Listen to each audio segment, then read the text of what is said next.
विद्युद्वासोवसानं मणिमयमुकुटं कुण्डलोद्भासिगण्डं मायूरस्रग्विभूषाभयवरसहितं कौस्तुभोद्भासिताङ्गं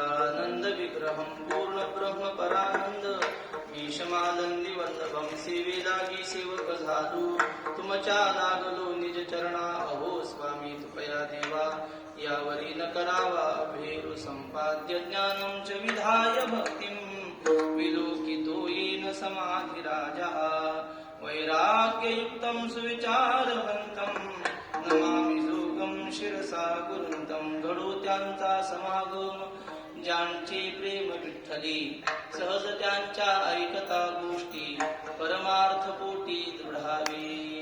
सेवेकरिता घेतलेला अभंग जगद्गुरु तुकोबार यांचे एकनिष्ठ शिष्य श्री संत निळोबारा यांचा असून या अभंगातून महाराज सज्जनांच्या संगतीची देवाकडे मागणी करतात. विठ्ठल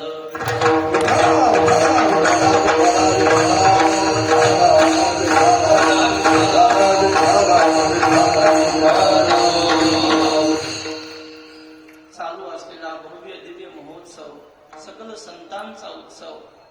नाथ महाराज असं म्हणतात, अंगी असता सामर्थ्य वैभव स्वये करावा उत्सव का मिळवून या सर्व महोत्सव करावा.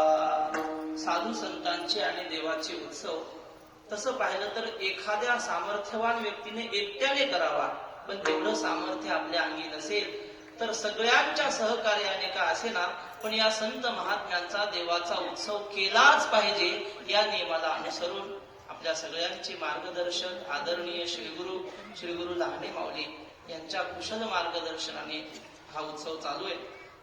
वास्तविक आजची सेवा ही माझी नव्हती. आपल्या सगळ्यांना माहिती आहे की सकाळच्या सत्रातली सेवा पुणे जिल्ह्यातल्या वारकरी संप्रदायाची सेवा करणाऱ्या कीर्तनकारांची सेवा आहे. मी पुणे जिल्ह्यातला नाही, माझं गाव औंढा नागनाथाच्या पलीकडे हिंगोली जिल्ह्यात आहे. आणि आज माझी सेवा का माझ्या एक लक्षात आलं की मी जरी जन्माला हिंगोली जिल्ह्यात आलो असलो तरी माझा सगळा देह या पुणे जिल्ह्याच्या अन्नावर वाढलेला आहे. आळंदीच्या देहूच्या पंचक्रोशीने आम्हाला माधुकरी वाढली. हे जे सगळे विद्यार्थी तुम्हाला दिसतात, विद्यार्थीच नाही महाराज, समग्र महाराष्ट्राच्या वारकऱ्याचं पोषण करण्याचं काम पुणे जिल्ह्याने केलंय. विठ्ठल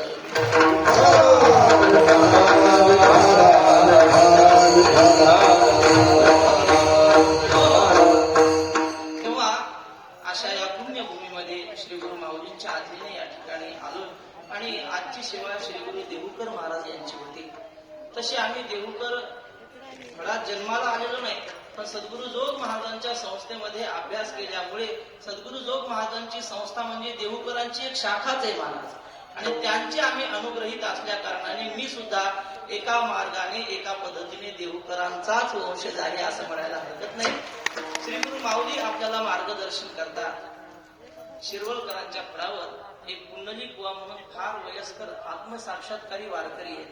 त्यांच्या मुखातून निघणारा एक एक शब्द जर तुम्ही ऐकला असं वाटेल जणू काही या माणसाच्या मुखातून अमृतच बाहेर पडतं, एवढं गोड ते बोलतात. कारण त्यांना भगवत कृपेचा अनुग्रह झालेला आहे, भगवत कृपा त्यांच्यावर झालेली आहे. एके दिवशी सहज आम्ही